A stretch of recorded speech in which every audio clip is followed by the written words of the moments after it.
El día de hoy queremos hablar de un tema pues que creemos que es de bastante relevancia para el sector fintech, que puede incursionar con nuevos productos, que puede generar mayor competencia, mejores productos.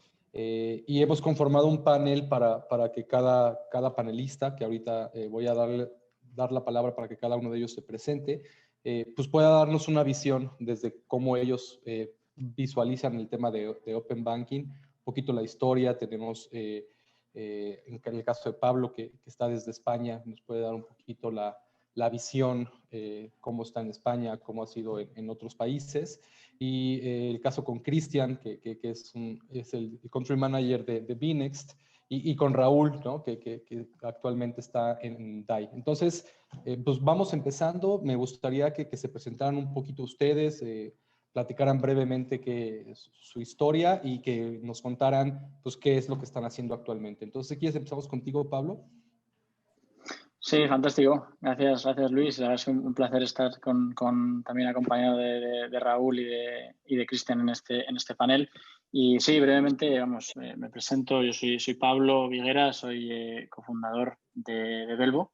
Velvo es la plataforma de APIs Open Banking para Latinoamérica, ¿no? ¿Eso qué significa? Que básicamente permitimos a las fintechs, a los innovadores financieros y a los desarrolladores a acceder e interpretar los datos bancarios y financieros de los usuarios finales, ¿no? Ya sea para crear productos que no pueden existir sin estos datos, para mejorar productos con estos datos, para crear experiencias de uso radicalmente y completamente nuevas. Y también, en última instancia, nuestra API es la forma más fácil de conectar cuentas bancarias o cuentas financieras, fiscales, etcétera, a aplicaciones fintech, ¿no? Operamos a día de hoy en 3 mercados, en México, en Colombia y en Brasil. Y bueno, somos un equipo de 40 personas a día de hoy. Buenísimo, buenísimo. Cristian, ¿te quieres presentar y platicarnos un poquito de Bnext? Muchas gracias, Luis. Pues yo soy Cristian Huerta, soy el country manager de Bnext aquí en México. La mitad de mi carrera ha sido en VC, en Venture Capital. Primero en un fondo llamado Angel Ventures, que es muy conocido acá en México y en la región. Después tratando de levantar mi propio fondo. Luego estuve muy activamente trabajando con la familia Vargas, levantando varias compañías de fintech.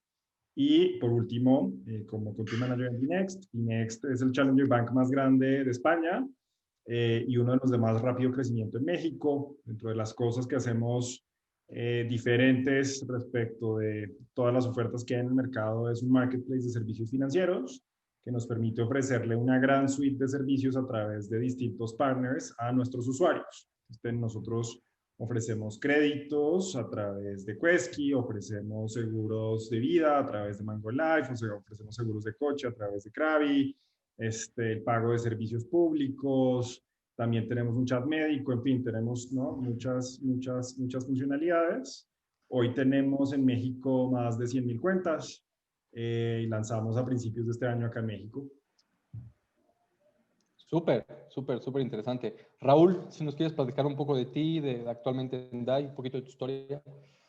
Gracias, Luis. Claro, bueno, actualmente estoy colaborando con DAI. DAI es la consultora que está implementando el programa de servicios financieros del Fondo de Prosperidad de la Embajada Británica o del gobierno británico. Y esto principalmente es una colaboración entre países, Inglaterra-México, en donde el fondo proporciona diferentes fondos para apoyar iniciativas relacionadas con la ley FinTech. Entonces, de manera particular, estamos desarrollando algunos lineamientos para lo que es Open Finance respecto a datos transaccionales. También tenemos una línea de acción para promover la innovación financiera, particularmente en el esquema de modelos novedosos que está previsto en la ley FinTech, pero no es un esquema muy conocido. Y también para brindar apoyo al regulador en el fortalecimiento de su plataforma de supervisión tecnológica. Entonces, previamente a este proyecto, tuve la oportunidad de colaborar como regulador en la Comisión Nacional Bancaria de Valores, desarrollando principalmente regulación respecto a las disposiciones secundarias de la ley FinTech, ¿no? Y tengo poco más de 10 años de experiencia en el sector financiero. Súper, pues como ven, está bastante interesante el panel de hoy. Tenemos por un lado una facilitadora de como lo puede ser Belbo para todas estas interconexiones, un usuario como lo puede ser Binex, y la experiencia de Raúl en DAI, en lo que está haciendo actualmente con el Fondo de Prosperidad y con su pasado en la CNBB, ¿no? Creo que podemos armar un muy buen debate, ¿no? Me encantaría empezar con la primera pregunta, ¿no? Que nos platicaran los tres cuál es el estado actual del Open Banking en México, ¿no? O sea, ¿dónde estamos hoy en día? Entonces, Raúl, creo que pues, nadie mejor que tú para poder empezar con esto. Claro, Luis. Bueno, creo que, digamos, México es punta de lanza en general cuando hablamos de la región de Latinoamérica. Tenemos como antecedente, pues, la publicación de la ley FinTech en 2018. Me parece que esto dio, digamos, un respaldo, digamos, una confianza respecto a proyectos emprendedores que, digamos, son las famosas FinTechs reguladas, son empresas que realizan actividades que se consideran reservadas y en ese sentido creo que da un marco de confianza a usuarios, a empresas y en general al entorno, ¿no? Ahora, partiendo, digamos, de este antecedente, al día de hoy, México, digamos, se puede decir que es el único país que tiene, digamos, un marco regulatorio para poder, digamos, desarrollar o para poder participar en todo lo que es el Open Finance.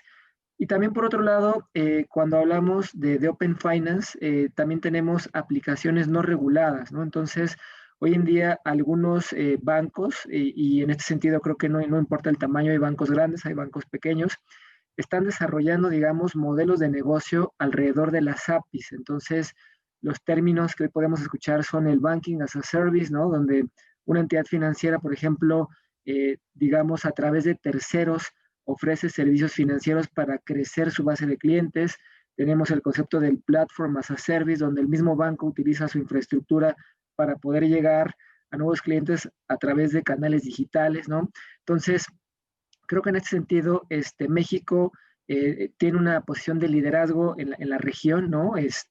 Respecto a este desarrollo y de manera muy interesante se conjunta tanto la parte regulada, que es el trabajo que está haciendo la comisión, ¿no? Para, digamos, decir, este dato debe de ser de esta manera y creo que si estandarizamos, pues podremos tener una mejor comunicación, diferentes beneficios. Y por otro lado, digamos, las entidades financieras desde su modelo de negocio, pues están, digamos, volteando a ver todo este beneficio de apificación y cómo llegar, digamos, a los clientes, como se dice por ahí, en donde están, ¿no? Y en dónde están esos clientes, pues en redes sociales, están en plataformas digitales, ¿no? Súper, totalmente de acuerdo. Y justo con este preámbulo que tú nos das, Raúl, me gustaría que tanto tú, Pablo, como tú, Cristian, nos platicaran o nos contaran a la audiencia que estamos acá, pues, ¿por qué es lo que Raúl mencionaba, que México es punta de lanza, ¿no? En México se habla no tanto de un Open Banking, sino un Open Finance. Es decir, ¿cuáles son las diferencias que tiene este concepto en México con Europa o el resto del mundo? Si quieres, Pablo, empezamos contigo. Sí, por supuesto, Luis. Yo creo que una de las grandes diferencias, y yo creo que nosotros también, desde nuestro punto de vista y nuestra operativa también en varios países en Latinoamérica, ¿no? También tanto en Colombia como en Brasil, una de las cosas que vemos más ambiciosas y más únicas, un poco del marco que se está planteando de cara a Open Banking, ¿no? Como comentaba Raúl, es que es un proceso bidireccional, ¿no? En Europa, por ejemplo, en Reino Unido, lo que se ha visto pues a través de PSD2 o de Open Banking como tal en Reino Unido, que al final son las grandes instituciones financieras, los bancos principalmente, los que abren sus APIs y terceros consumen, ¿no?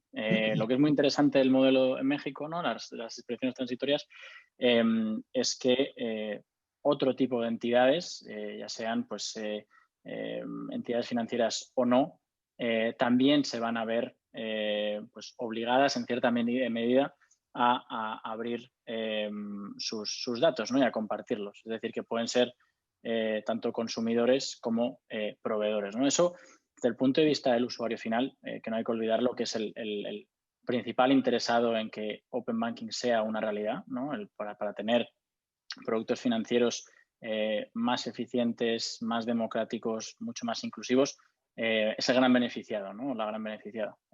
Porque al final eso lo que hace es que crea un ecosistema extremadamente competitivo donde el dato es el rey, ¿no? El dato es el rey y la portabilidad se puede llevar de un sitio a otro y hay mucha más competencia para brindar productos financieros mucho mejores, ¿no?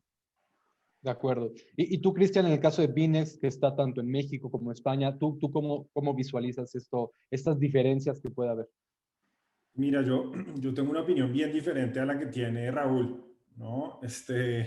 Y aunque creo que, pues digamos, el marco regulatorio que tenemos actualmente es muy bueno y ha atraído, pues digamos, a varios jugadores, entre esos Binext, en términos de portabilidad y en términos de lo que es, o al menos yo entiendo como Open Banking, estamos muy atrás porque tenemos un buen marco regulatorio, pero tenemos jugadores que no quieren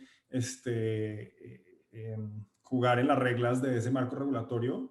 Afortunadamente eso crea oportunidades para compañías como Velvo, que nos permiten, entre comillas, hackear el sistema, ¿no? Y para nosotros es una manera, o sea, para Binext, una compañía como Velvo es una manera de poder tener un mercado o más bien un campo de juego más nivelado.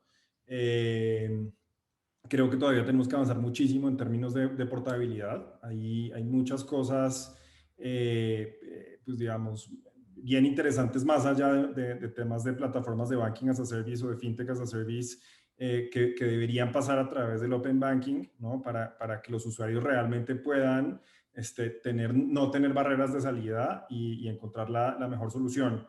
Es un caso bien diferente en España, ¿no? Tú me hacías la pregunta de cómo se ve allá y cómo se ve acá. Allá hay un marco regulatorio y hay un regulador que con más fuerza puede empujar pues estas leyes, ¿no? O estas regulaciones, de manera que es muchísimo más fácil cambiarse de cuenta bancaria en España. Habiendo dicho eso, que esto es muy interesante, la gente por lo general no se cambia. Aunque tienen el poder de hacerlo, no se cambia. Muchas veces lo que pasa es que en vez de cambiarse, abren otra cuenta. Y eso es, ¿no? Eso pues digamos, deja en manos de otros jugadores los datos, pues digamos del usuario, que yo creo son propiedad del usuario. Y ya, eso es un poco como la diferencia y a grandes rasgos la visión que yo veo de Open Banking acá. Súper. Justo creo que de lo que mencionas, ¿no? Esta parte de los tres han hablado un poquito de los datos y la importancia de los datos. Pablo ha sido muy enfático en que el dato es el rey, ¿no? Para los que hemos tenido oportunidad un poco de inmiscuirnos en cómo está estructurado el tema de Open Finance en la ley FinTech aquí en México, se habla de 3 datos que son los que se van a poder estar compartiendo. Raúl, imaginémonos que los espectadores que hoy nos están escuchando no tienen todavía el alcance, la información de cuáles son estos 3 datos. Me gustaría que nos dijeras pues, de cuáles son, qué es un dato abierto, un dato transaccional, un dato agregado, como para dimensionar un poquito pues, de qué es estos datos que tanto ha hablado Pablo y Cristian, ¿no? Claro. Sí, efectivamente, la misma regulación, esto hacía referencia a la ley FinTech, que está descrito en el artículo 76, ¿no? Todo este, digamos, panorama de lo que es el Open Finance. Y efectivamente se mencionan, como bien dices Luis, 3 tipos de datos. Los datos abiertos, que se conocen como información pública, que tú puedes encontrar, por ejemplo, en alguna página de internet o en algún buscador, y pensamos, por ejemplo, en sucursales, productos, cajeros automáticos, ¿no? Y en ese sentido, hablando de estas etapas, digamos, la comisión estuvo trabajando hace 2 años en lo que fue, digamos, toda esta regulación de lo que es el dato abierto. Entonces, estas disposiciones se publicaron en junio de este año, junto, digamos, con el primer estándar respecto a cajeros automáticos, ¿no? Entonces, de repente puede surgir la pregunta de, bueno, ¿qué utilidad se le puede encontrar a este dato si al final, pues, ya está en páginas, ¿no? O existe o se puede consultar de manera sencilla. Una respuesta es que de alguna manera el sistema no está del todo preparado, ¿no? Decía Cristian que todavía falta camino por recorrer y creo que así sucede no nada más en México, sino en otras geografías. El mismo Reino Unido tuvo tuvo una curva de aprendizaje, ¿no? Entonces, básicamente este dato abierto y lo que ya se publicó, ¿no? Es para precisamente como que las entidades financieras puedan, digamos, entender este esquema porque tenemos diferentes grados de avance. Hay algunas entidades que pueden ver con cierto recelo el hecho de este esquema de compartir datos. Hay otras entidades que están muy entusiasmadas de poder hacerlo, ¿no? Entonces, digamos, los datos abiertos sirven para eso, ¿no? Por otro lado, tenemos los datos transaccionales, ¿no? Que en este sentido es compartir con terceros información del cliente o información de los usuarios. Y bueno, en este sentido, pues sí, esta información se considera como sensible. Entonces, para poder, digamos, tener acceso a este tipo de información transaccional, ¿no? Que pueden ser, por ejemplo, tu información de tu cuenta de débito, de ahorros, ¿no? Tu información de las operaciones que realizas con tu tarjeta de crédito, ¿no? Información de ese estilo. Pues bueno, para tener acceso a esto se requiere tener lo que se conoce como el consentimiento expreso del cliente. Es decir, no es necesario con que una tercera parte pida autorización al regulador para que le diga, oye, pues dame autorización para poder consultar esta información, sino que el regulador puede dar esa autorización al tercero, pero, digamos, el tercero también tiene que, digamos, tener el consentimiento del cliente, ¿no? Entonces, este tipo de datos son los que actualmente se encuentran en desarrollo por parte del regulador. Hay una expectativa de publicar el primer estándar de datos transaccionales respecto a todo lo que es cuentas de débito para diciembre de este año. Y digamos, el tercer tipo de dato, por otro lado, es el dato agregado. Y el dato agregado es información, digamos, relativa a indicadores del sector financiero. Por ejemplo, cuál es el valor de la cartera de crédito empresarial para lo que es bancos, ¿no? ¿Cuál es el valor, digamos, de la cartera de crédito para lo que son las sociedades financieras populares respecto a consumidores o usuarios finales, ¿no? Entonces, todo este tipo de información agregada, pues es básicamente, digamos, como una foto, ¿no? Un estatus de todo lo que está sucediendo en el sistema financiero mexicano, ¿no?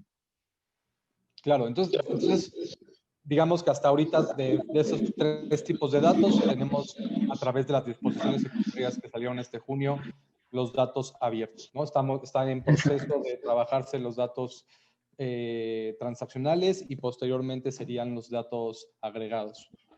Correcto, así es, efectivamente. Y esta pregunta me gustaría que los tres, cada uno desde su punto de vista, la pudiera responder. Y es justamente con todo lo que ya hemos platicado de la actualidad, de las diferencias que puede haber entre Europa, Sudamérica y México. ¿Ustedes cuáles creen, cómo tiene que ser esa convivencia precisamente entre el regulador, las empresas de innovación que permiten, tipo, como Belbo, los usuarios que se favorecen como Vinex y los players tradicionales, ¿no? Digamos, ¿cómo creen que debería ser esta convivencia? Si quieres, Cristian, empiezo contigo. A ver, yo creo que es una buena pregunta, pero yo creo que deberían haber más jugadores como Belbo que permitan a compañías como Vinex el poderse conectar de una manera mucho más ágil a los distintos jugadores como los bancos para poder hacer uso de estos datos. Yo la verdad es que desde que conocí el modelo de Belbo, y Pablo no me dejará mentir, pues, o sea, soy fan, ¿no? O sea, me parece que hay una gran cantidad de cosas que podemos hacer, mucho más si estuviéramos nosotros otorgando crédito, porque pues, no, o sea, nosotros tenemos el reto de rentabilizar, pues, digamos, a nuestros usuarios y eso es lo que nos ha demorado un poco en poder ejecutar rápidamente un modelo pues, digamos, con Pablo y con Belbo en específico. Pero pues yo creo que son una pieza fundamental porque no solo te dan acceso a los datos, sino algo que están haciendo es darle valor a esos datos, ¿no? Luego Pablo nos podrá contar un poco más en detalle, pero no solo es el acceso a la data, sino es la creación de valor. ¿Qué es lo que estamos viendo ahorita y en este mundo ideal? ¿Cuáles son los retos que tenemos? Primero, que los grandes bancos estén dispuestos a hacerlo. Y pues veo muy poca disposición, hay una expresión en Colombia muy coloquial, que voy a decir, y es mucho tilín, tilín y nada de paleta, dicen en Colombia, ¿no? Pues sí, mencionan muchísimo que les parece muy interesante y sale el CIO diciendo que es súper, súper, súper bueno, pero va uno a ver los avances que tienen en cuanto a infraestructura, en cuanto a realmente permisos de acceso o requisitos que le están pidiendo algunos jugadores para que se pueda acceder y son irrisorios. Entonces, en el mundo ideal, yo creo que vamos a tener también un regulador que tenga más fuerza para hacer ejecutables esa muy buena regulación que existe. Claro. Sí, tú Pablo, ¿cómo ves esta convivencia, no? Digamos como una especie de intermediario entre quizás los players tradicionales versus las fintechs. ¿Tú cómo lo visualizas? Sí, yo creo que en ese sentido el objetivo final debería ser una convivencia fluida, ¿no? Una convivencia fluida, al final, y vamos, volviendo a lo que comentábamos, ¿no? A la premisa fundamental de lo que plantea el Open Banking, ¿no? Que son productos financieros más eficientes, más democráticos y más inclusivos, ¿no? Siempre en pro del usuario final, ¿no? Entonces, yo creo que el reto que presenta Open Banking, ¿no? Y cualquier regulación o cualquier movimiento dentro de este marco es que hay algunos players, ¿no? Los incumbentes, pues que tienen una posición relevante, dominante incluso en el mercado y es complicado, ¿no? Es complicado no solamente, o sea, yo creo son dos temas, ¿no? Por un lado es complicado el hacer, pues bueno, entender que lo que mueve el Open Banking es este interés del usuario final, pero luego también está el reto de conseguir hacer entender a los que están en esa posición que realmente ellos mismos pueden adoptar herramientas de Open Banking o estrategias en base a Open Banking para hacer crecer sus negocios, ¿no? Muchas veces nosotros cuando hablamos con entidades financieras la primera reacción es, oye, esto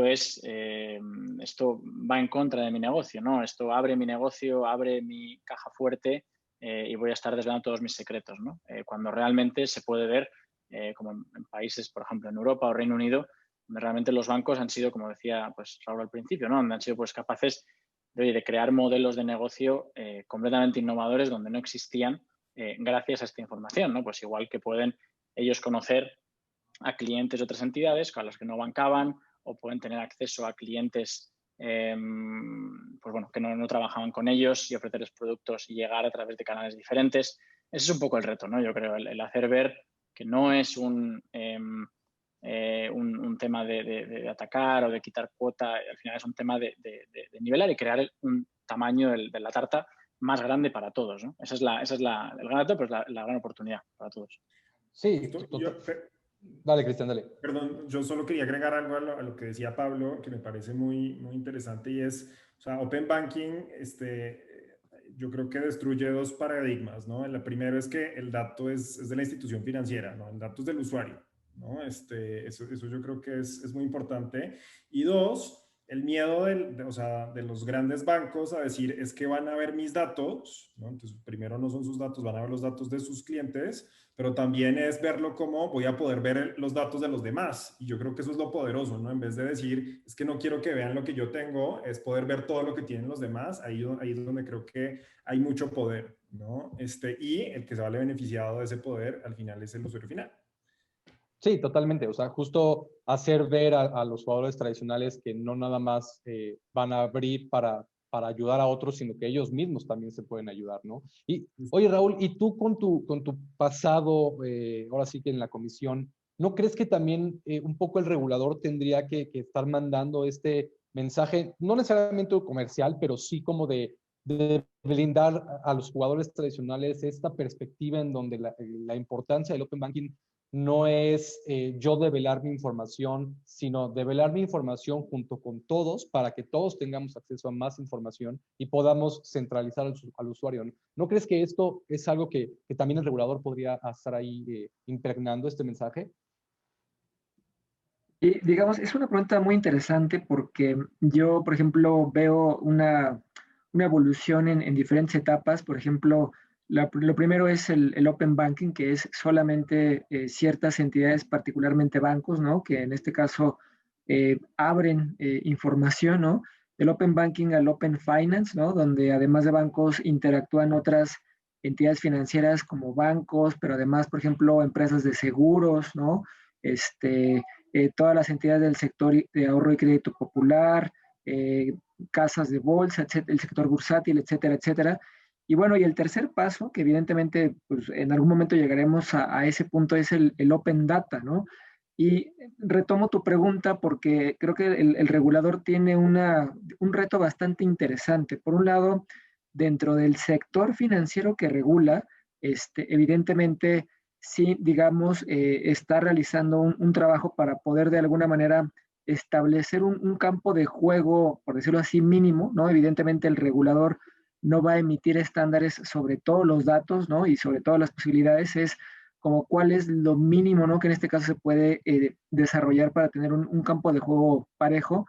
Y por otro lado, en algunos casos sí, cuando escuchamos el tema o la palabra obligación, definitivamente algunas entidades pues estarán obligadas, ¿no? Que tal vez no es el sentido de este modelo del Open Finance, el hecho de decir, bueno, ya me obligaron, sino más bien creo que desde el lado o desde el punto de vista de las entidades sí tendría que haber un cambio cultural, ¿no? Entonces, la comisión normalmente no, como bien mencionas, no hace alguna labor de promoción o de concientización, porque tal vez depende más de la entidad financiera que pueda entender ese paso, pero también creo que algo que no hemos comentado es, ¿qué pasaría cuando tenemos a otros jugadores? Mencionaba Cristian, oye, pues es que no nada más el banco va a tener acceso a los datos de otros bancos, sino en general, pues todo el sistema o todo el ecosistema va a poder, digamos, beneficiarse.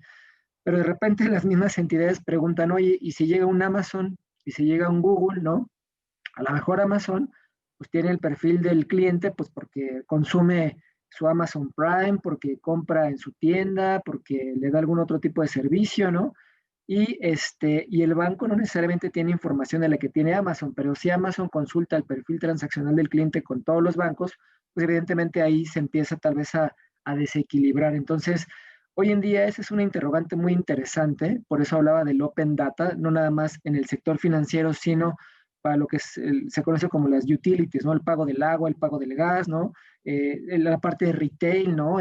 Amazon, pero aquí en México podríamos hablar de algunas otras tiendas grandes locales, ¿no? Departamentales. Entonces, yo creo que esa es una pregunta que tal vez hoy en día no tenga necesariamente una respuesta final, pero que evidentemente el regulador tendrá que ir respondiendo a esos retos, ¿no? De decir, ¿cómo podría lograrse un ecosistema equilibrado donde tal vez una de las grandes compañías tecnológicas, las Big Techs, no necesariamente se empiecen a beneficiar ahora más que las mismas entidades financieras, ¿no? Sí, sin duda eso. Vale, Cristian. Pero ¿por qué no? ¿Cuál sería el problema de que Google o Facebook o Amazon, ¿no? Tomaran provecho o tomaran más provecho que BBVA? O sea, no, me Bueno, gustaría... al final, es que al final, Cristian, hablas de competencia, porque por ejemplo hoy en México se habla de que 7 bancos controlan cerca del 80% de los activos financieros del sistema mexicano. Entonces, si, digamos, empezamos a tener una predominancia de alguna tecnológica grande, entonces sigues creando ese tipo de monopolios y entonces de alguna manera no promueves esta competencia que de alguna manera el Open Finance tiene el objetivo de crear, ¿no? Mayor competencia, por un lado, para los participantes y por otro lado, para los usuarios que puedan recibir esos beneficios, ¿no? Y yo creo que justo, o sea, algo importante o la esencia, al menos así yo lo percibo, es que aquí lo relevante del Open Banking es que el usuario es el dueño de sus datos, ¿no? O sea, que es el dueño de su información y que justo ya por ahí, Cristian, empezaste a dar un preámbulo de mi siguiente pregunta, la cual sí me gustaría también que me la dijeran tal cual la creen. Y es precisamente, pues, ¿qué impacto puede tener el tema de Open Banking o Open Finance en el sector financiero, ¿no? O sea, y cómo esto puede afectar al tema, al tan nombrado tema en nuestro país, el tema de la inclusión financiera, ¿no? O sea, ¿cómo ustedes ven que esto puede permear, cómo puede ayudar a combatir, a recortar la brecha de la inclusión financiera a través del Open Banking? No sé, Cristian, si quieres tú empezar. Siento que tú aquí estás el... Pues, o sea, no estoy seguro. Lo que sí creo es que va a ayudar, ¿no? ¿Y por qué? Pues porque hoy, como bien lo decía Raúl, esta concentración, ¿no? Y esta poca competencia lo que ha permitido o lo que ha generado es que los bancos no les interesa hacer inclusión financiera. Y el acceso a los datos permitirá que otro tipo de jugadores, a través de la creación de modelos alternativos de riesgo, puedan entonces empezar a permear estos modelos que se están creando para atacar a la población no bancarizada, ¿no? Entonces yo creo que, pues, primero de esa manera, ¿no? Con los datos empezar a hacer la tarea que ellos no quieren hacer. Esa sería mi respuesta. Súper, súper. Raúl. Pues yo lo veo como una serie de factores y sí, efectivamente Open Finance va a ayudar a la inclusión financiera, pero digamos también ha ayudado de otro tipo de disposiciones y de tecnologías, ¿no? Recuerdo el caso, por ejemplo, cuando antes hablo de 2 o 3 años más o menos, se hablaba de, oye, pues puede ser una cuenta de manera 100% digital, ¿no? De hecho, yo participé o yo fui el responsable de lanzar la banca personal de Sabadell, México, ¿no? Y Eso. teníamos como el objetivo de decir, bueno, pues hagamos un onboarding digital, ¿no? Y lo logramos a medias porque en realidad el usuario descargaba la aplicación a su móvil y después, digamos, la llenaba, se iba al back office y entonces ya una vez que back office lo validaba, decía, bueno, pues que se firme el contrato, ¿no? Entonces, el tema es que la regulación te decía que si querías abrir una cuenta nivel 4, que son las cuentas normalmente que nosotros abrimos en un banco, sin ninguna restricción de transaccionalidad, pues tienes que firmar un contrato, ¿no? Pero esa famosa firma de contrato, pues tenía que ser física, ¿no? Entonces, pues te visitaba un agente del banco y entonces pues ya te daba los papeles y firmabas, ¿no? Entonces, hoy en día, con las nuevas disposiciones que de hecho se publicaron la semana pasada, se habla ya de un onboarding digital para personas físicas y para personas morales. Entonces, yo creo que ese tema va a ayudar muchísimo, ¿no? Al tema de inclusión financiera y luego si pegas eso junto al tema de Open Finance, entonces hablamos de que las entidades financieras pues no van a necesitar de agentes o de sucursales físicas para poder, digamos, tener más alcance a los clientes. Y por otro lado también, cuando hablábamos de terceros que mencionaba lo del Platform as a Service o del Banking as a Service, pues a lo mejor podríamos pensar que una fintech podría abrir cuentas bancarias tal cual a nombre del banco y entonces en ese sentido, pues obviamente el banco podrá llegar a nuevos segmentos de población a través de estas facilidades del Open Finance, ¿no?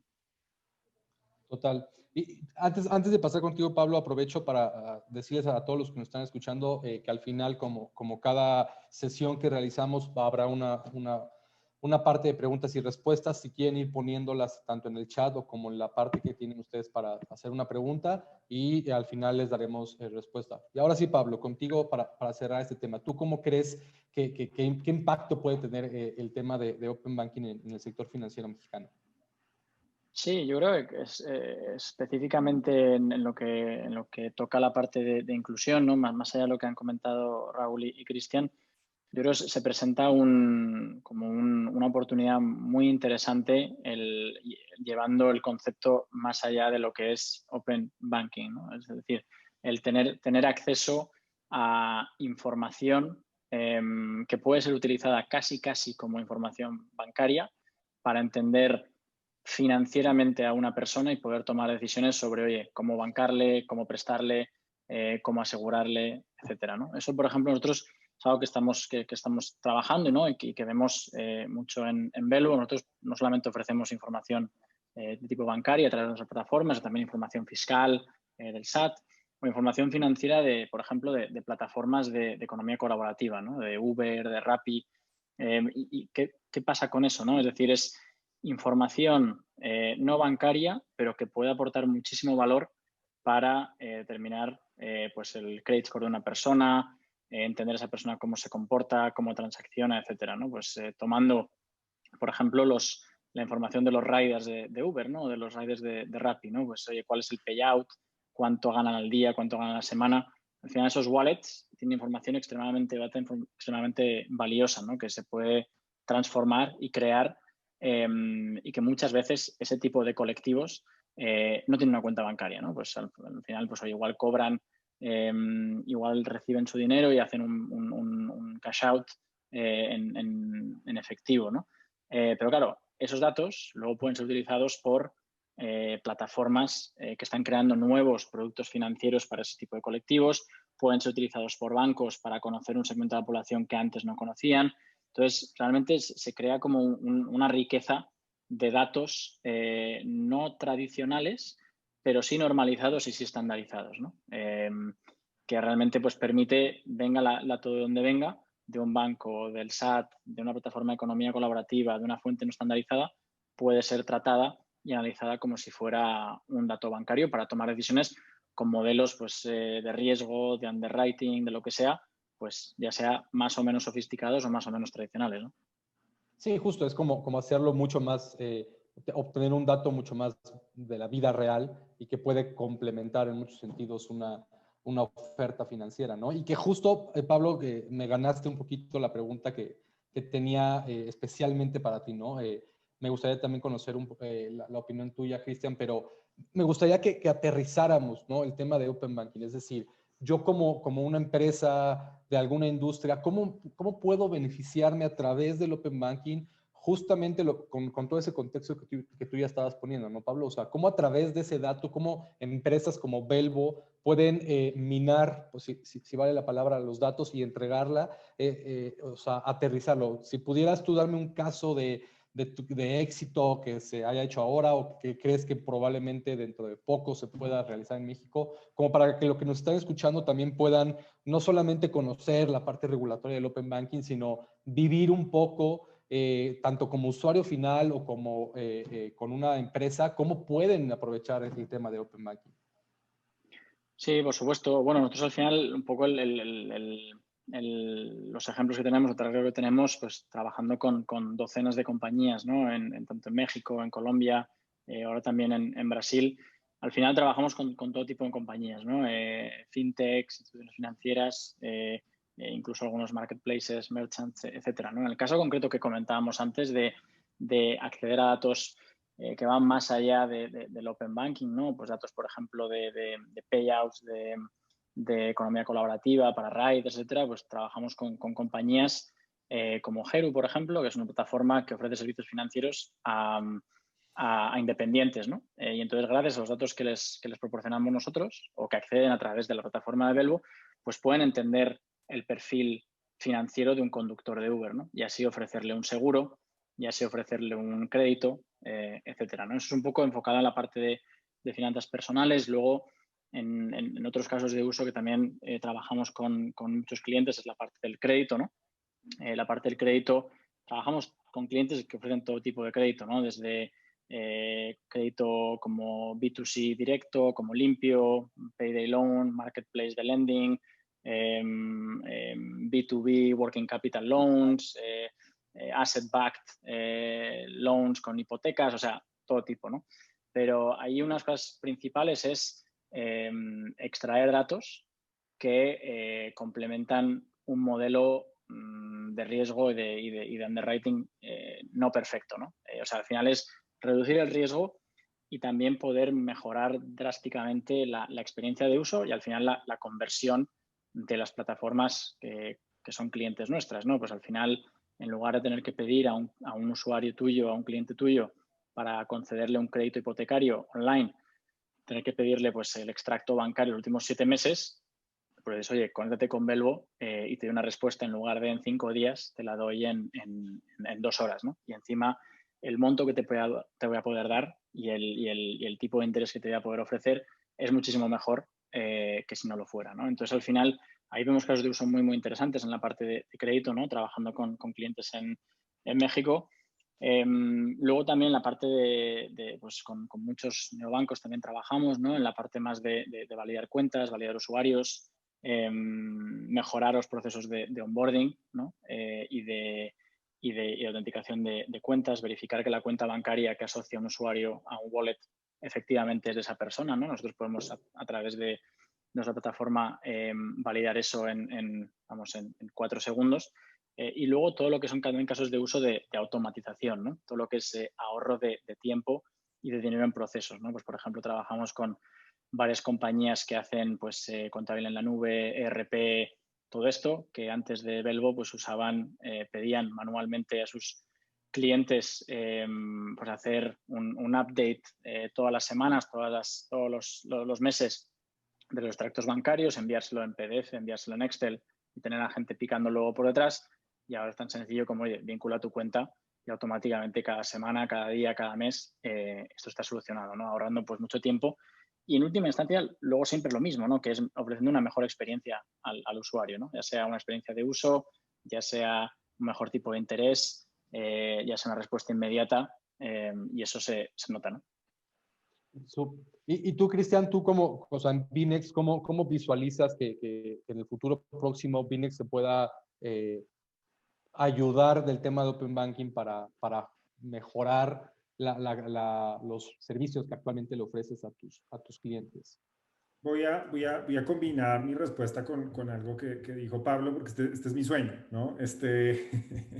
Cuéntalo. Nosotros somos, o sea, al final, un Challenger Bank que tiene un marketplace de servicios financieros, ¿no? Y nosotros no damos directamente la mayoría de los servicios. ¿Qué es lo que me gustaría a mí? Poder complementar y darle a jugadores como Quesky, que es uno de los proveedores de crédito que tenemos dentro de la plataforma, los datos transaccionales de mis usuarios, obviamente si mi usuario lo permite, más todos los datos que podamos sumar con Belbo, de manera que podamos hacer un pre-scoring muchísimo más efectivo y entregarle el producto correcto a la persona correcta antes de que ella ni siquiera o más bien cuando lo necesite, pero sin necesidad de pedirlo, ya sabes. Y esto para créditos, esto para seguros, esto para temas médicos, o sea, esto para una gran cantidad de cosas. Poder sumar la data transaccional que nosotros tenemos, más toda la data que nos da Belbo, para aumentar la cantidad de servicios a los cuales pueden acceder nuestros usuarios, ¿no? Y dárselos a los usuarios correctos, pero también darle mucha más data a nuestros partners dentro del marketplace, de manera que nos convirtamos en un marketplace muy potente, ¿no? Que le agregamos pues, al supply side y al demand side realmente valor. Y ese es mi sueño. Entonces, eso es una manera muy clara de aterrizarlo. Un usuario que es de Binext, a la hora de darse de alta, nos permite que nosotros hagamos una revisión de sus datos bancarios a través de una conexión que tenemos con Belbo. Y después de esa revisión y con todos los servicios que tenemos dados de alta, nos damos cuenta que ese usuario es apto para una línea de crédito de tanto, en unas condiciones mucho mejores a las que se los daríamos si fuera un usuario del cual no tenemos data, ¿no? Combinamos toda esa data, se la pasamos a nuestro partner y le decimos, oye, güey, o sea, le preautorizamos un crédito a esta persona. Sí, la verdad es que sí me parece muy interesante, y así aumentamos el número de servicios. O sea, todo es mucho más smooth. O sea, creo que aterrizándolo, eso es lo que yo sueño poder hacer con Pablo. Súper, ¿no? Yo creo que se nos está acabando el tiempo. Me gustaría hacer dos preguntas más, que sobre todo en esta que les voy a hacer, pues tratar de ser lo más concretos para ahora sí ya responder. Ya hay algunas preguntas que nos están haciendo. El primero es, hemos hablado del marco regulatorio, de cómo se pueden beneficiar las empresas, ¿no? Pero creo que ¿cuál creen que sea? O sea, creo que pareciera que ya hay un camino trazado por esa vía, ¿no? ¿Cuál creen que sea el cómo se debe abordar el eje central del Open Banking, que es el usuario, ¿no? O sea, ¿cómo poder llegarle al usuario final a decirle qué es Open Banking y cómo él mismo también se puede beneficiar y cómo puede dar una autorización? ¿Cuál creen que sea el camino? O sea, ¿es un camino meramente educativo? En fin, no sé. Raúl, si quieres tú empezar. Sí, Luis, una pregunta muy interesante porque mencionaba Cristian hace rato que, por ejemplo, cuando hay, digamos, posibilidades de portabilidad, el usuario no se cambia, ¿no? Abre otra cuenta. Y eso pasó en UK. UK es el pionero en temas de Open Banking, Open Finance. Y después, digamos, al tiempo se realizó un estudio en donde se decía que 9 de cada 10 usuarios no conocían lo que era Open Banking, pero usaban Open Banking, ¿no? Entonces, hay un tema de comunicación muy importante ahí, ¿no? Porque creo que también, digamos, por otro lado, uno de los pilares del Open Banking era fortalecer la competencia y se demostró que prácticamente no había cambios, ¿no? El usuario se quedaba con el banco de siempre. Entonces, creo que basadas en esas experiencias, la forma de llegar al usuario será, digamos, a través de esta experiencia del usuario, el famoso Customer Experience, ¿no? De decir, a ver, tengo esta propuesta para ti y la forma en cómo cuentas la historia, la forma en cómo el usuario interactúa, creo que será clave e importante, digamos, para poder ir permeando. Porque al final yo creo que en temas digamos, de comunicación, no necesariamente tal vez al usuario se le tendrá que explicar, y eso es desde mi punto de vista, oye, este es el Open Finance, esto, bla, bla. Obviamente sí habrá temas de cuestión legal, ¿no? De decir, oye, autorizo y consiento mis datos y le doy clic y bla, bla, bla, ¿no? Que a veces tal vez ni siquiera somos conscientes de eso, ¿no? Pero yo creo que el diseño de cómo, digamos, puede ser ese customer experience desde el producto será clave para poder, digamos, lograr esta adopción, ¿no? Claro. Tú Pablo, ¿cómo crees que hay que hablarle al usuario que es, a final de cuentas, el eje central de esto, ¿no? Sí, yo creo que en línea con lo que decía Raúl y muy de acuerdo también que al final es un proceso de educación, pero es un proceso de experiencia experiencia de uso, ¿no? Que al final algo tiene que ser tan seamless o tan fácil de usar que casi ni te des cuenta, ¿no? Nosotros eso lo vemos mucho también con nuestros clientes. Al final, o sea, la propuesta de valor también tiene que estar muy clara, ¿no? Más allá de que la experiencia de uso sea buena, que no haya fricción, que no haya muchos pasos, que, oye, que se comunique de una manera sencilla, que esté bien montado, bien diseñado, que esté dentro del flow adecuado, etcétera. Nosotros invertimos mucho tiempo con nuestros clientes también, pues compartiendo best practices, ¿no? Cómo se tienen que hacer estas implementaciones. Compartimos todo tipo de herramientas de SDKs, de pues, módulos front-end, etcétera, para que sea literal un drag and drop, ¿no? Y que toda ese crowd knowledge que tenemos de trabajar con todos los clientes con los que trabajamos en México y en otras partes de Latinoamérica, pues pueda ser utilizada por todos nuestros clientes. Pero al final también es un tema de poner en valor el por qué, ¿no? Nosotros lo que vemos en nuestros clientes, los que tienen más éxito con el modelo, son los que comunican las ventajas muy claramente, ¿no? Y muy abiertamente, ¿no? En el sentido de, oye, sin esto tienes esto, con esto tienes esto otro, ¿no? En el sentido, al final es la famosa de what's in it for me, ¿no? De, oye, si conectas tus datos bancarios, que sepas que te va a contestar ahora. Y en muchos casos es que el ahora no puede esperar, ¿no? Si es un préstamo, igual es que ese préstamo es para una emergencia, es para un tema sanitario, es para pues bueno, que ahí son temas que son bastante importantes, ¿no? Que no puedes esperar 2 días o 5 días a abrirte una cuenta, a tener una tarjeta de crédito, a tener un préstamo, ¿no? Entonces, no solamente la parte de la experiencia de uso, sino también la parte de cómo se comunica esto, ¿no? Del lado más a nivel micro, ¿no? O sea, de cómo se estandariza, cómo se da esa tranquilidad, cómo se comunica esa propuesta de valor, también es fundamental, ¿no? Pero evidentemente es un tema de ecosistema, ¿no? Es un tema de que todo el mundo pues, va en la misma dirección a sabiendas de que al final lo que puede hacer Open Banking, Open Finance en México es agrandar el tamaño de la tarta para todos, ¿no? Por supuesto, sí, creo que el empoderamiento del usuario es importante, ¿no? Cristian, ¿tú cómo lo ves? Yo, para no repetir varias de las cosas, yo lo que diría es al final entregándole valor al usuario. O sea, es muy perceptible, por ejemplo, en temas de crédito o en temas de riesgo, hablando de temas de seguros, que si yo tengo acceso a más data, puedo de una manera mucho más eficiente entender cuál es el riesgo inherente de esa persona y por ende ofrecerle productos que sean mucho más ad hoc a su nivel de riesgo. Es decir, si tú me compartes tu data bancaria, probablemente yo pueda darte una mejor tasa. Probablemente, digo, si resulta que eres, o sea, que no has pagado bien tus créditos o ya sabes, traes muchas morosidades, pues probablemente no, ¿no? Aunque eso se verá reflejado en otros datasets que ya están disponibles como las centrales de riesgo. Pero pues al final es eso, ¿no? Si tú compartes tu data, voy a poder ofrecerte productos que sean mucho más ad hoc a tus necesidades y probablemente mejores condiciones que las que te daría si fueras un cliente que no conozco. Esa es la manera. Y una vez que se le cumple esa promesa a 100,000 usuarios, esos 100,000 usuarios se convierten, no, o sea, no en la semilla, sino en el impulso para que todo México lo tenga. No, no necesitamos 1,000,000 de usuarios darle esto, necesitamos darle a 100,000. Y yo creo que entre los jugadores que estamos lo vamos a poder hacer relativamente rápido y el voz a voz se va a correr. Es cumplir la promesa de valor y entregarle más valor a los usuarios.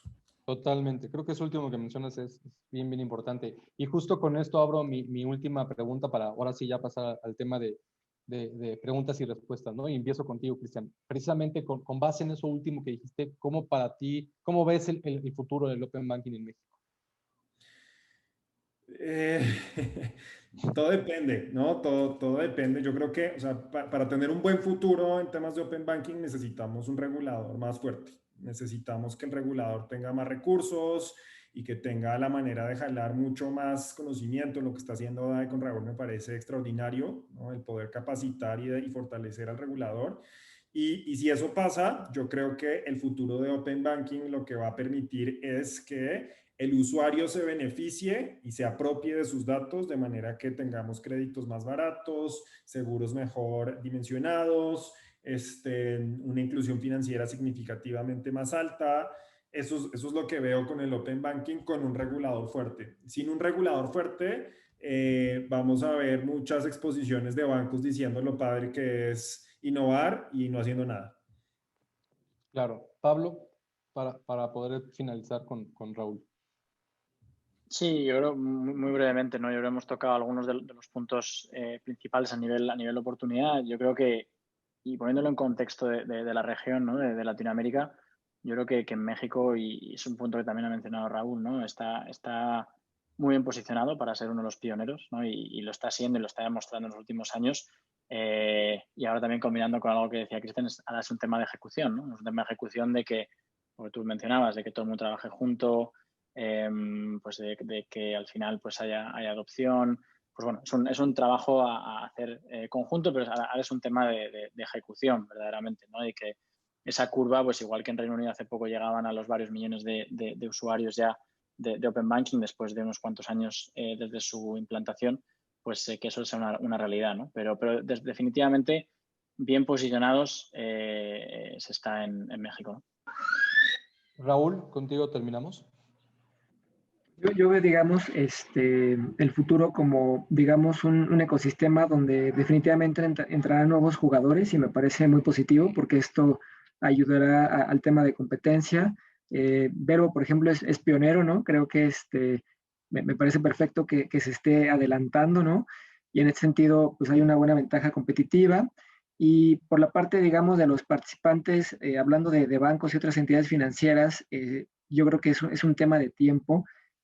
Finalmente yo creo que el próximo año empezaremos a ver ya los primeros resultados porque efectivamente algunas entidades tal vez están un poco reticentes, pero cuando ya esto se convierte en una obligación, pues evidentemente hablaremos ya de un sistema más parejo, donde pues ya finalmente las entidades tengan que compartir, ¿no? Y entonces yo creo que tal vez en un plazo de año y medio, empezaremos a ver ya, digamos, una evolución en la práctica o en la operación, ¿no? Donde el cliente se podrá ver beneficiado, ¿no? Consumiendo estos nuevos productos y servicios. Claro. Pues bueno, hemos llegado al final. Antes de finalizar formalmente, nos quedan 4 minutos. Voy a tratar de responder todas las preguntas que nos llegaron y les pido que sean lo más breve posibles para que nos dé la oportunidad. Me gustaría empezar contigo, Raúl. Creo que tú puedes responder bien esta pregunta. Nos pregunta Diana Graciano. ¿Terceros especializados en tecnología como Google y Amazon van a requerir algún tipo de autorización en México? Sí, de hecho, todos los terceros especializados van a requerir autorización, solamente que hay una diferencia para lo que son el consumo de datos abiertos, que ya las disposiciones están publicadas, no se requiere autorización. En realidad, platicábamos que es información que todo el mundo conoce y que podemos tener acceso.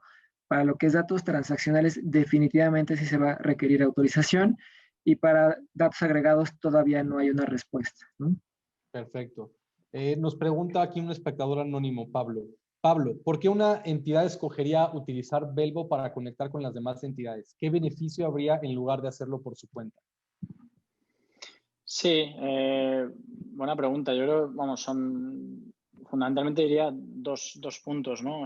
Uno, que al final es tecnología complicada, ¿no? Y una compañía como Velvo está especializada en esto, ¿no? O sea, esto es nuestro día a día, ¿no? Versus tener que enfrentarse de nuevas a algo que pueda ser completamente, vamos, completamente desconocido, ¿no? Eso por un lado, ¿no? O sea, el beneficiarse de una especialización radical en lo que hacemos, ¿no? Y luego también la parte de best practices, ¿no? Que comentaba al inicio, que al final nosotros tenemos el gran poder de la masa, ¿no? De todos los clientes con los que trabajamos, al final podemos usar todo ese knowledge para mejorar, iterar y crear un producto cada vez mejor, que cada vez convierta mejor, que cada vez sea más intuitivo. Y todo eso luego lo ponemos a disposición de todos nuestros clientes con herramientas, ¿no? Con SDKs, con módulos front-end, con todo tipo de herramientas que se pueden integrar para que realmente la integración, volviendo al punto anterior, sea lo más sencilla posible, ¿no? O sea, de media, vamos, nuestros clientes se integran con Velvo en poco más que un par de días, ¿no? Desde pruebas hasta salir a producción. De acuerdo. Cristian, tú como Pinex y que vas enfocado a usuarios finales, ¿no? ¿Cómo asegurarle precisamente al usuario que su información está segura y no va a ser mal usada? O sea, creo que es una pregunta bien interesante. Pues, a ver, lo primero es la manera en la cual se consumen los datos es una manera segura, al menos si se conectan con compañías como Velvo, ¿no? O sea, no es información que se va a poder interceptar de manera fácil, ¿no? Esa es la primera. La segunda, nosotros estamos regulados y queremos estar más regulados, de modo que pues, o sea, cualquier uso indebido de esa información caerá todo el peso de de la ley sobre nosotros como debería ser. Y la regulación que hoy existe nos obliga a tener una cantidad de controles importantes alrededor del almacenaje de la información. Es información financiera al final de cuentas, ¿no? Entonces se ofuscan los datos, se anonimizan las bases de datos, solamente ciertos perfiles tienen acceso a esta información, se compartimentaliza, perdón, la información. En fin, hay una gran cantidad de medidas que se toman para que la información del usuario siempre esté segura. Totalmente. Y bueno, con esta, para acotarnos al tiempo que teníamos estipulado, me gustaría también, porque creo que es una pregunta que puede ser muy recurrente y me gustaría, Raúl, ahí que tú nos ayudaras, en donde nos pregunta David, ¿es cierto que todas las entidades financieras que regula la CNBV, así como sociedades de información crediticia y cámaras de compensación, están obligados al uso de APIs en el nuevo modelo de Open Banking? Sí, correcto. Digamos, México creo que es el único país del mundo que, digamos, tiene ese alcance. Haciendo, digamos, una cuenta, tenemos alrededor de 5,000 entidades, ¿no? Tenemos cerca de 2,000 SOFOMES, 52 bancos, contamos también a las empresas aseguradoras, etcétera, etcétera. Entonces llegamos a alrededor de 5,000 entidades financieras. Digamos que la parte de las sociedades de información crediticia y cámaras de compensación son de la competencia del Banco de México, y ya el Banco de México hace un par de meses también publicó ciertas disposiciones. Entonces, de ese lado creo que ya se están cubriendo a esas entidades, y de las entidades que están bajo la supervisión de la comisión, pues sí, se estarán dando pasos, digamos, tal vez pocos pasos, pero muy certeros, ¿no? Hablaba se empezó con el dato abierto, ahora vienen los transaccionales, y en un futuro esperemos ver, digamos, ciertos lineamientos y estándares para temas de datos bursátiles, para temas de datos de otras entidades, ¿no? Sí, claro. Hemos llegado al final. Están llegando más preguntas. Una disculpa por no poderlas responder todas. Quiero agradecerle muchísimo el espacio, la disponibilidad de hablar a ti, Pablo, Cristian, Raúl. Muchas gracias. Los invito a que sigan a la Asociación FinTech México, a que estén enterados. Constantemente estamos publicando ahí cosas, a que sigan a entidades como Binex, como Belbo, lo que está haciendo DAI. Creo que el estar cerca es bien importante. Hay veces que una hora para un tema tan complejo, tan nuevo, tan disruptivo en muchos sentidos no nos da. Entonces, la mejor manera es seguir en contacto. Seguramente seguiremos platicando. Habrá otros foros donde podamos compartir estos momentos. Y pues nada, pues me gustaría como que cerráramos con un pequeño brevario. Pablo, si quieres despedir y cómo esperas que sean los siguientes meses en temas de Open Banking. Sí, la verdad que volviendo a lo que comentaba hace nada, ¿no? Yo creo que México está muy bien posicionado, está en la casilla de salida, pero no hay que olvidarlo. Al final, pues bueno, quedan años por delante, ¿no? Para que se cambie radicalmente pues un sector como el financiero que lleva pues cientos de años haciendo lo mismo, ¿no? Y que al final estamos al inicio de una grandísima revolución, ¿no? Súper. Raúl, muchas gracias. ¿Cómo podemos estar más enterados de lo que están haciendo en DAI? Bueno, digamos, en LinkedIn tenemos una página que pueden seguir a DAI México y también a través de la Embajada Británica se publican de manera periódica algunos avances respecto a lo que estamos haciendo en este programa de servicios financieros. Súper. Cristian, ¿cómo podemos seguir en contacto contigo, con Binex? Descarguen Bnext. Descarguen Bnext. Toda la retroalimentación que nos puedan dar, increíble. Tenemos una comunidad muy activa de usuarios. Nos pueden seguir en redes sociales. Your Bnext MX para Facebook, Twitter, Instagram. Y si me quieren leer en Business Insider, por ahí tengo una columna de opinión que publico todas las semanas. Ahí los veo. Pues súper, muchísimas gracias a todos, gracias a todos los que se conectaron y nos vemos en la siguiente. Chao, chao. Muchas gracias. Muchas gracias. Hasta luego. Chao, un placer.